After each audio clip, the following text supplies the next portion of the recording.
Hi മക്കളെ, ഞാൻ ഈ പറയുന്ന 5 കാര്യങ്ങൾ നിങ്ങൾ ശ്രദ്ധിച്ചിട്ടില്ലെങ്കിൽ ഈ വരുന്ന ക്രിസ്മസ് എക്സാമും ഫൈനൽ എക്സാമും നിങ്ങൾക്ക് ടഫായി മാറും. അതിൽ ഏറ്റവും ആദ്യത്തേതാണ് മക്കളെ ടെക്സ്റ്റ് ബുക്ക്. ടെക്സ്റ്റ് ബുക്ക് വളരെ കൃത്യമായി വായിക്കുക, ടെക്സ്റ്റ് ബുക്ക് കോൺസെൻട്രേറ്റ് ചെയ്ത് പഠിക്കുക, ടെക്സ്റ്റ് ബുക്കിലെ ഏത് കോൺസെപ്റ്റും കൃത്യമായി മനസ്സിലാക്കുക. ആ കോൺസെപ്റ്റ് വെച്ചിട്ടായിരിക്കും എക്സാമിന് ക്വസ്റ്റ്യൻസ് കൂടുതൽ വരുന്നത്. എല്ലാ ടോപ്പിക്കും ടെക്സ്റ്റ് ബുക്ക് വൈസ് നമ്മൾ കൃത്യമായി പഠിച്ചെന്ന് നമ്മൾ ഉറപ്പുവരുത്തുക.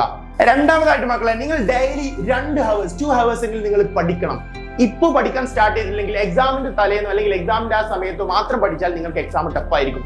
ഈ സമയം തന്നെ നിങ്ങൾ ഡെയിലി 2 മണിക്കൂറെങ്കിലും മിനിമം നിങ്ങൾ പഠിച്ചിരിക്കണം. മൂന്നാമതായിട്ട് മക്കളെ, അനലൈസ് ദ മിസ്റ്റേക്സ്. നിങ്ങൾ ക്ലാസ്സിൽ ചെയ്യുമ്പോൾ വരുത്തുന്ന മിസ്റ്റേക്കുകൾ, നിങ്ങൾ ഹോംവർക്ക് ചെയ്യുമ്പോൾ വരുത്തുന്ന മിസ്റ്റേക്കുകൾ, അത് നിങ്ങൾ അനലൈസ് ചെയ്ത് നിങ്ങൾ കൃത്യമായിട്ട് അത് മനസ്സിലാക്കുക. എന്തൊക്കെയാണ് ഞാൻ ഇവിടെ തെറ്റിച്ചത്, മാത്സിലൊക്കെ പ്രോബ്ലംസ് ചെയ്യുമ്പോൾ ഇവിടെ എന്തൊക്കെയാണ് ഞാൻ സ്വന്തമായിട്ട് തെറ്റിക്കുന്നത് എന്നുള്ളത് കൃത്യമായി നിങ്ങൾ ക്ലാസ് റൂമിൽ നിന്ന് അനലൈസ് ചെയ്യാം. അങ്ങനെ വരുമ്പോൾ എക്സാമിൽ നിങ്ങൾ ആ തെറ്റുകൾ റിപ്പീറ്റ് ചെയ്യാനുള്ള ചാൻസ് കുറവായിരിക്കും. നാലാമതായിട്ട് നിങ്ങൾ ശ്രദ്ധിക്കേണ്ട കാര്യമാണ് പ്രോപ്പർ റിവിഷൻ. പ്രോപ്പർ റിവിഷനോട് കൂടി പഠിച്ചിട്ടില്ലെങ്കിൽ നിങ്ങൾക്ക് എക്സാം ടഫ് ആയിരിക്കും. അങ്ങനെ ഇപ്പോൾ പഠിക്കുന്ന കോൺസെപ്റ്റുകൾ എക്സാമിന്റെ സമയത്ത് കൃത്യമായി റിവൈസ് ചെയ്തിട്ടില്ലെങ്കിൽ നമ്മൾ ആ കാര്യങ്ങൾ എന്ത് ചെയ്യും, എന്തായാലും മറന്നു പോകും. കൃത്യമായിട്ട് റിവിഷൻ മസ്റ്റ് ആണ്.